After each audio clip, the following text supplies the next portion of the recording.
Hello दोस्तों, नमस्कार। एक बार फिर स्वागत है आपका यूट्यूब चैनल पहलवान गुरुद्दीन ग्रुप ऑफ कॉलेज में। और मैं इतिहास प्रोफेसर गंगाराम विश्वकर्मा एक और वीडियो लेकर आया हूँ, जिसमें हम बात करेंगे प्रमुख सूफी सिलसिले के अंतर्गत चिश्ती सिलसिला के प्रमुख सूफी संत। दोस्तों, पिछली वीडियो में आपने देखा सूफी मत या सूफी समुदाय के बारे में जानकारी ली। दोस्तों, अगर आपने अभी तक हमारा चैनल सब्सक्राइब नहीं किया है तो ज़रूर करें और बेल आइकन को भी प्रेस करें, जिससे हमारे वीडियो की नोटिफिकेशन आप तक पहुंचते रहें। और साथ ही साथ आपकी परीक्षा उपयोगी सामग्री एवं विभिन्न प्रतियोगी परीक्षाओं के लिए जो विशेषकर इतिहास विषय में आपके अध्ययन के लिए महत्वपूर्ण होगा, वह सारी सामग्री आपको इस चैनल पर उपलब्ध हो जाएगी। तो चलते हैं आज की वीडियो पर। प्रमुख सूफी सिलसिले। सबसे पहले चिश्ती सिलसिला। आईन अकबरी में अबुल फजल ने 14 सिलसिलों का उल्लेख किया है। इनमें चिश्ती, सोहरावर्दी, कादरी, सत्तारी, नक्शवादी अत्यंत प्रसिद्ध रहे हैं। सैयद मोहम्मद हाफिज के अनुसार चिश्ती भारत का सर्वप्रथम प्राचीन सूफी सिलसिला है। तो जो चिश्ती सिलसिला है वो भारत का या विश्व का माना जाए तो सबसे पुराना सिलसिला था। तो इसके जो संस्थापक थे या प्रमुख संत थे उनके बारे में हम जानते हैं। ख्वाजा मोइनुद्दीन चिश्ती, जिनका समयकाल 1143 से 1236 ईस्वी तक रहता है। ख्वाजा मोइनुद्दीन चिश्ती 1192 ईस्वी में शहाबुद्दीन गौरी की सेना के साथ भारत आए थे। बाद में इन्होंने चिश्तिया परंपरा की नींव डाली। मोइनुद्दीन चिश्ती ने अजमेर में अपना निवास स्थान बनाया। उनकी समाधि अजमेर में ख्वाजा साहब के दरगाह के नाम से प्रसिद्ध है। इस प्रकार मोइनुद्दीन चिश्ती के बाद हमीउद्दीन नागौरी, जिनका समयकाल 1192 से 1276 ईस्वी तक रहता है।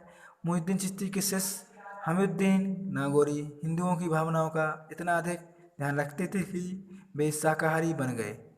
यही नहीं, वे अपने शिष्यों को मांसाहार का त्याग करने के लिए निरंतर सलाह देते रहते थे। कहा जाता है कि दिल्ली विजय के पश्चात वहाँ हमीउद्दीन जन्म लेने वाले प्रथम मुस्लिम नवजात शिशु थे। उनकी एक उपाधि मुल्तान तारिकिन यानी सन्यासियों का सुल्तान मिलती है।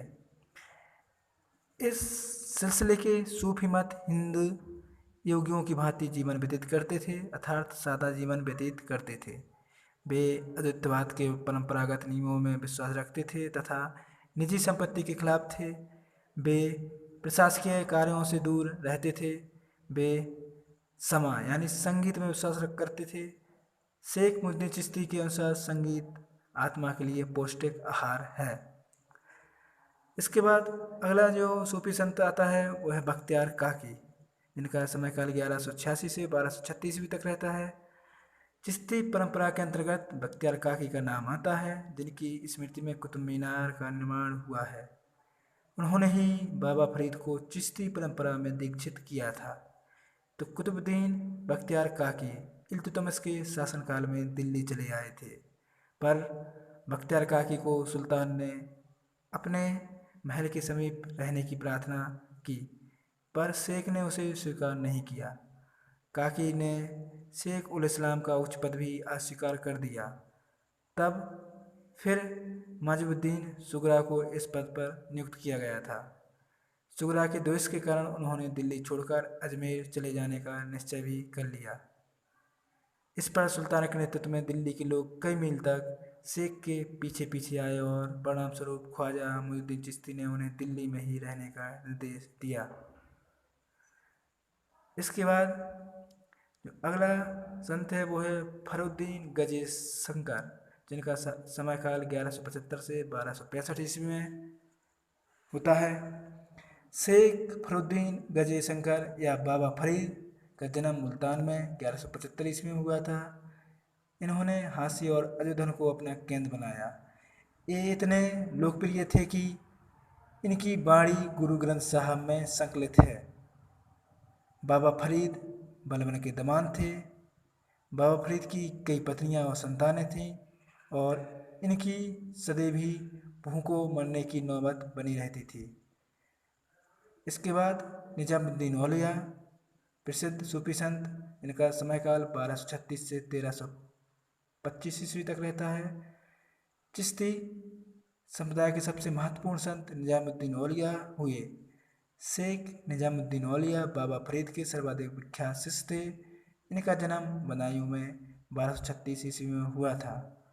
जलालुद्दीन फिरोज खिलजी शेख से मिलने का बड़ा इच्छुक था, लेकिन शेख ने उससे भेंट करने से इनकार कर दिया। उन्होंने कुतुबुद्दीन मुबारक शाह के दरबार में उपस्थित होने के आदेश को भी नहीं माना। ये काफ़ी लोकप्रिय हुए। इनकी लोकप्रियता से भयभीत होने के कारण गियासुद्दीन तुगलक ने इन्हें दिल्ली छोड़ने का आदेश दिया था। निजामुद्दीन औलिया ने योग की प्राणायाम की पद्धति इस हद तक अपनाई कि उन्होंने योग सिद्ध कहा जाने लगा। निजामुद्दीन औलिया के उदार एवं सह्युण दृष्टिकोण के कारण इन्हें महबूब इलाही यानी ईश्वर के प्रेमी की उपाधि मिली। अमीर खुसरो औलिया का शिष्य था। औलिया की मृत्यु का समाचार जानने के बाद शीघ्र ही इन्होंने प्राण त्याग दिए। उसे उसी स्थान पर दफनाया गया जहां औलिया की इस इच्छा के विरुद्ध कि मुझे अपनी कब्र पर कोई स्मारक नहीं चाहिए, मुझे खुले और विस्तृत मैदान में विश्राम करने दिया जाए। मोहम्मद बिन तुगलक ने निजामुद्दीन औलिया का दिल्ली में मकबरा बनवाया। निजामुद्दीन औलिया के अलावा शेष सभी चिश्ती संत विवाहित थे, यानी इनकी शादी नहीं हुई थी और अपने परिवार के साथ रहते थे। निजामुद्दीन औलिया ने दिल्ली के 7 सुल्तानों का कार्यकाल देखा था, लेकिन इनमें से किसी के दरबार में नहीं गए। इसके बाद आता है नासरुद्दीन चिरागी दिल्ली। इनका शासन का समयकाल 1274 से 1356 ईस्वी तक रहता है।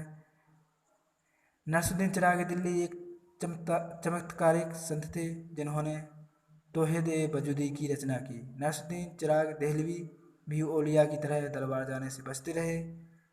कुतुबुद्दीन मुबारक शाह खिलजी से भी उनका संघर्ष हो गया था।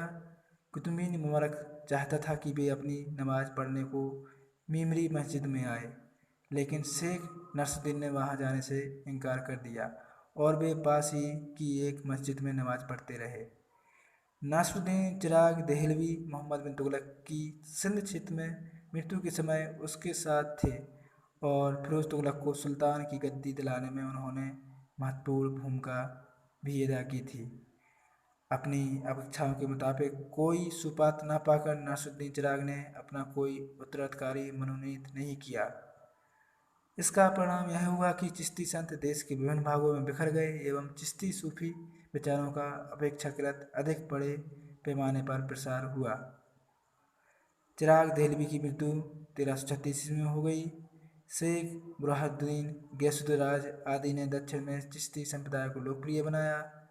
शेख बुरहानुद्दीन गरीब, जो निजामुद्दीन औलिया के शिष्य थे, ने दौलताबाद को स्थायी निवास बनाया। चिरागी दिल्ली के शिष्य शेख हुसैनी गैसुद्दौलाज बहमनी सल्तनत की स्थापना हो जाने के बाद कर्नाटक में गुलबर्गा में आकर स्थायी रूप से बस गए। दुखी दरिंदों के प्रति गैसुद्दौलाज के प्रेम तथा मानव अधिकारों की रक्षा करने के कारण उन्हें वंदनाबाज यानी ईश्वर के प्रेमियों के हितैषी की उपाधि मिली। हाजी रूमी नामक संत ने बीजापुर में अपना खानकाह स्थापित किया। तो इस प्रकार जो सूफी सिलसिले के अंतर्गत चिश्ती सिलसिला था, इसके बारे में आपने आज जाना। तो दोस्तों, वीडियो देखने के लिए धन्यवाद। वीडियो पसंद आई हो तो इसे लाइक करें और इस पर कमेंट्स भी करें ताकि हम और भी अच्छी वीडियो अब तक बनाते रहें, और हमारे चैनल को सब्सक्राइब करें। तो आज की वीडियो में इतना ही। अगली वीडियो हम और सूफी सिलसिला हैं उनके अंतर्गत विचार करेंगे, इसमें कादरी, सोहरावर्दी, सत्तारी आदि के बारे में हम अगली वीडियो में आएंगे। तो तब तक के लिए नमस्कार, धन्यवाद।